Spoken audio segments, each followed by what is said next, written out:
Amaravati outer ring రోడ్డుకు సంబంధించి అయితే వేగవంతంగా పనులు జరగాలి అనేది, అంటే ప్రధానంగా 4 వరుసల రింగ్ రోడ్ అయితే నిర్మించాలి అనేది భారీ నిర్మాణ వ్యయం కూడా దీనికి సంబంధించి మొత్తం 190 కిలోమీటర్ల మేర 6 వరుసల రహదారి నిర్మాణాన్ని ఏకంగా 25,000 కోట్ల రూపాయలతో ఒక రిపోర్ట్ అయితే సిద్ధం చేశారు అధికారులు.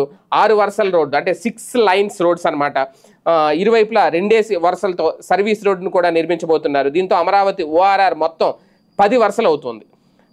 గతంలో ఈ 70 మీటర్ల వెడల్పుతో ORR నిర్మించాలని భావించారు. ఇందుకోసం అప్పట్లో 16,310 కోట్ల రూపాయలు ఖర్చు అవుతుందని అంచనా వేశారు. అయితే ధరలు పెరగడం 4 వరుసల రోడ్డుకు బదులుగా 6 లైన్ల రహదారి నిర్మించాలని భావిస్తున్న నేపథ్యంలో ఇప్పుడు నిర్మాణ వ్యయం కూడా పెరిగింది. మొత్తం 140 మీటర్ల వెడల్పుతో రోడ్డు నిర్మాణానికి భూసేకరణ చేయాలి అనేది ప్రభుత్వం సన్నాహాలు చేస్తోంది.